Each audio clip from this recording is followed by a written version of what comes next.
Bonjour et bienvenue dans ce nouveau podcast « Je me livre à vous ». Alors, aujourd'hui j'ai pris une auteure que je lis depuis très longtemps. J'adore ces ouvrages parce qu'à chaque fois ils sont pleins de sens et en même temps parfois farfelus, complètement démesurés. Et c'est Amélie Nothomb. J'ai commencé à la lire, j'étais bien jeune, avec Métaphysique des tubes, Hygiène de l'assassin, toutes des choses comme ça qui parlaient, de choses dures de la vie de tous les jours et qui m'ont permis aussi de me poser des questions sur trouver du sens aux choses. Et là, en fait, j'ai pris cet ouvrage aujourd'hui qui se nomme Le Fait du Prince, qui est un roman, donc édition Albin Michel, donc d'Amélie Nothomb. Et elle, à chaque fois qu'elle fait la quatrième de couverture, souvent c'est une phrase, c'est une citation. Et en fait, c'est soit on adhère à son univers un petit peu particulier, c'est une femme qui a vécu beaucoup au Japon, en Asie, et qui a encore des valeurs comme ça associées à l'Asie, et moi j'adore. Et puis ensuite, elle est aussi très perchée. Voilà, j'ai envie de dire le mot perchée parce que elle est dans son monde, dans son univers, parfois sarcastique, parfois démesuré, parfois bienveillant, parfois assassin. Enfin, elle a vraiment plusieurs plumes, j'ai envie de dire. Elle écrit, suivant son roman, une histoire qui ne correspond pas à l'histoire dernière, quoi. Elle a un style particulier, mais à chaque fois, en fait, on est surpris dans ses histoires. Et là, la quatrième de couverture dit ceci.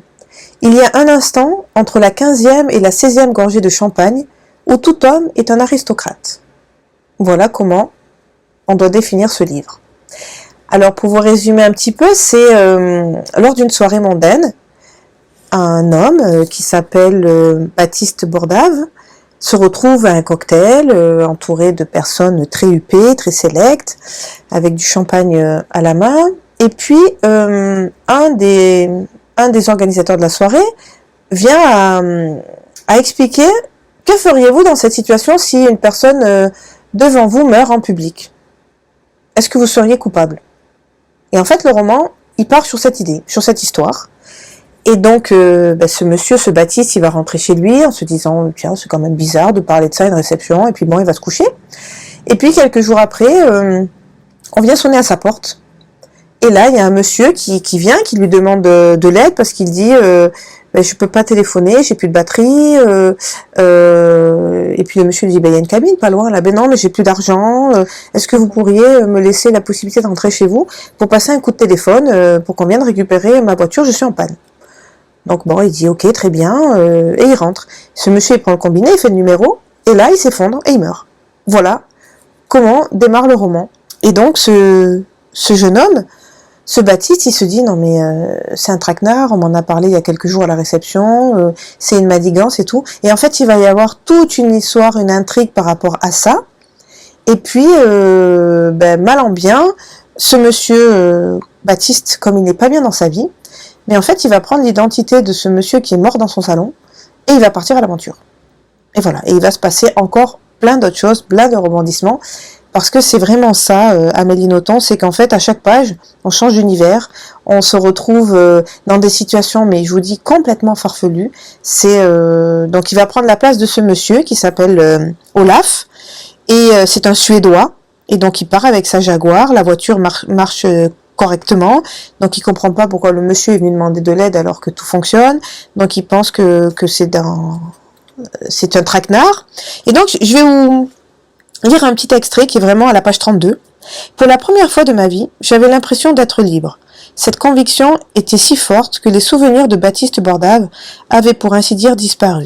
Or, la liberté ne peut s'embrasser de suspicion. Celui qui a décidé d'être libre ne peut avoir de ces pensées mesquines, tatillonnes, comptables. Pourquoi a-t-il dit ça et non ceci, etc. Et je voulais vivre à grande enjambée, m'exalter d'exister. Rien de tel que d'adopter l'identité d'un inconnu pour connaître l'ivresse du large. Donc ça, vous voyez, c'est à la page 32. Donc ce que je viens de vous dire, c'est en 32 pages, on en est déjà là. Et puis, il va vivre cette nouvelle vie. Et puis, à la page 98, il a une conversation avec Cybrille, qui est donc la femme d'Olaf. Choisit-on, Cybrille? C'est un destin. On est choisi. Comment sait-on qu'on est choisi dans ce cas? Je bus une gorgée et me lançai dans la haute voltige de l'improvisation pure. Cela commence dès l'enfance, quand on sent que les adultes retiennent certaines informations. Une part de soi est philosophe et suggère qu'il suffit d'attendre. En grandissant, une autre part de soi est paranoïaque et devine que l'âge adulte ne nous apprendra rien et que si nous voulons savoir, il faut chercher et dérober. Oui, mais cela, c'est le côté actif de votre métier. Son aspect passif me semble beaucoup plus difficile et frustrant. Que voulez-vous dire par passif? Eh bien, la rétention du secret. Comment sait-on destiné à cela? Je souris en découvrant que j'avais un vrai souvenir d'enfance qui constituerait une réponse idéale. Et puis voilà, à travers tout ça, eh bien, il va exprimer des sentiments, des choses, et puis je vous laisse découvrir la fin, parce que sinon, ça serait pas marrant de vous délivrer toute l'histoire de ce livre. Mais sachez que Amélie Nothomb, elle va en profondeur, déjà son écriture, moi je trouve qu'elle est très plaisante à lire. Les romans se lisent concrètement rapidement, parce que c'est vraiment facile, captivant, donc on a envie d'avoir la suite. Et puis après c'est léger aussi, malgré des fois les propos durs qu'elle prend, c'est souvent très léger en fait. C'est, comme on va dire en Asie, très zénitude, très serein. Voilà, donc je vous laisse imaginer la suite de ce monsieur qui a pris une autre identité, qui va rejoindre la femme de cet homme qui est mort dans son salon, et de voir ce qui va se passer. On est tous des princes et des princesses, on a tous la capacité à devenir ces princes et ces princesses dans notre vie. Donc j'ai envie de dire, accomplissez-vous. Vivez votre vie, allez au bout de vous-même pour certaines choses que vous devez découvrir. Faites confiance, bien sûr, mais soyez aussi curieux de la vie.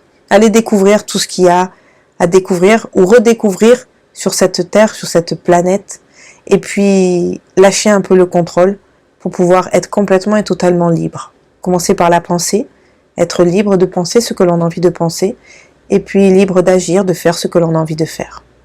Je vous dis à très vite pour un nouveau podcast, je me livre à vous. Prenez bien soin de vous, lisez et enrichissez vos neurones, car ça fait vraiment du bien. À très vite et prenez soin de vous. Au revoir.